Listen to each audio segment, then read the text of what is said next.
এখান থেকে এসইউ করার জন্য সিএসভি প্রম্পট আমরা সিএসভি জেনারেট করব। তো এইখান থেকে আমি অলরেডি দুইটা ফাইল রেডি করে রেখেছি। এখানে আমি অলরেডি এখান থেকে দুইটা ফাইল এই যে রেডি করে রেখেছি। এখানে আউটপুট এটাকে আমি কাট করে যদি একটু বাইরে বের করে নিই,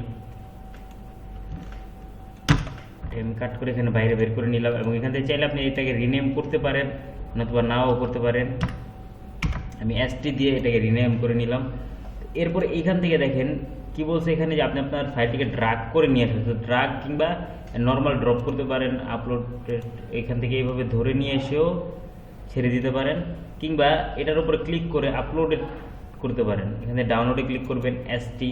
এবার এখান থেকে জাস্ট আমি দুইটা ফাইল আমি জেনারেট করছি ডেমো হিসেবে। তো এখান থেকে আমি জাস্ট ওপেন করে দিলাম এবং এখান থেকে ও আমার ফাইলটাকে প্রসেস করতেছে।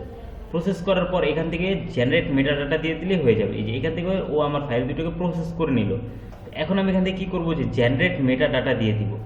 এরপরে কী হবে, এখান থেকে যে আমার যে আপনার এর জন্য যে প্রম্পটগুলো প্রয়োজন হবে সেগুলোও দিয়ে দিবে। ওকে, আমাদের এখানে একটু প্রবলেম হয়েছে, সো এটাকে আমাদের একটু দেখা লাগবে। এখানে এপিআই সম্ভবত সমস্যা হচ্ছে। আচ্ছা, এপিআই যে বিষয়টা, আপনি যদি এখান থেকে এপিআই না দিয়ে থাকেন তাহলে প্রবলেম হবে। তো এখান থেকে আপনি কি করবেন, ওপেন গুগল এআই স্টুডিওতে যাবেন এবং এখান থেকে যে কোনো একটা এপিআই সিলেক্ট করে দিয়ে দিবেন। ঠিক আছে, যে কোনো একটা এপিআই এখান থেকে দিয়ে দিবেন।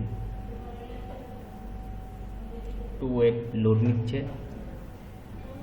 এখান থেকে একটা এপিআই যে কোনো দিয়ে দিবেন। ঠিক আছে, ধরেন আমি এইটা দিলাম, দিয়ে এখান থেকে সিএসভি জেনে চলে যাব এবং এইখান থেকে কি করব, একটাকে চেঞ্জ করে দিই, লাইক এটাকে একটু চেঞ্জ করে দিই।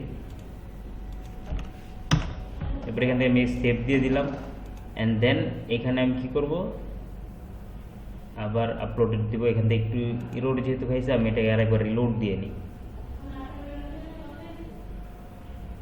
এরপর এখান থেকে ফাইলের উপর ক্লিক করব অ্যান্ড দেন আমার এই দুইটা ফাইল আছে, দুইটা ফাইলকে আগে আমি ওপেন করে দিব। ওপেন করে এখান থেকে প্রসেসিং শুরু করে দিব।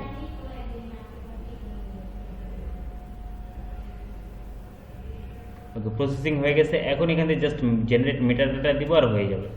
অলরাইট,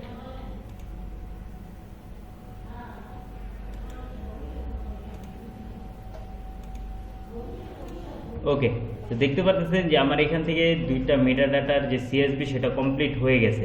তো এখান থেকে নর্মালি কি করব, আমার অ্যাডোব স্টকের জন্য লাগলে আমি এটা হচ্ছে আমার শাটার স্টক। সো আমি শাটার স্টকটার উপর ক্লিক করে শাটার স্টক রিমুভ করে দিয়ে এখান থেকে ডাউনলোড সিএসভি দিব। এখান থেকে দেখেন যে আমার যে সিএসভি জেনারেল আছে এটাকে আমার রিমুভ করে দিতে হবে। এখান থেকে যে অ্যাডোবের যে মেটাডাটা সিএসভি সেটা কিন্তু ডাউনলোড হয়ে গেছে। তো এখন এখান থেকে আমি কি করব, শাটার স্টক সিলেক্ট করবো, অ্যাডোব রিমুভ করে দেবো, অ্যাগেইন ডাউনলোড দিব। এই যে দেখেন এখান থেকে আমার শাটারের জন্য সিএসবি হয়ে গেছে। তো এত খুব সংক্ষিপ্ত সময়ে আপনার সিএসবি জেন দিয়ে আপনার 200 থেকে 300 ফাইল সেম প্রসেসে আপনি সিএসবি করে নিতে পারেন, এসইউ করে নিতে পারেন। এখান থেকে আপনাকে মাস্টার লেভেলের এসইউ দেওয়া হবে। এখানে কোনো প্রকার ঝামেলা হবে না এসব এসইউতে, এবং কিওয়ার্ডগুলো হাই লেভেলের দেওয়া হবে। আর কেউ যদি এই সিএসবি জেন প্রো ফ্রিতে নিতে চান তারা আমাদের নিচে দেওয়া হোয়াটসঅ্যাপ নাম্বারে কন্ট্যাক্ট করতে পারেন। ধন্যবাদ।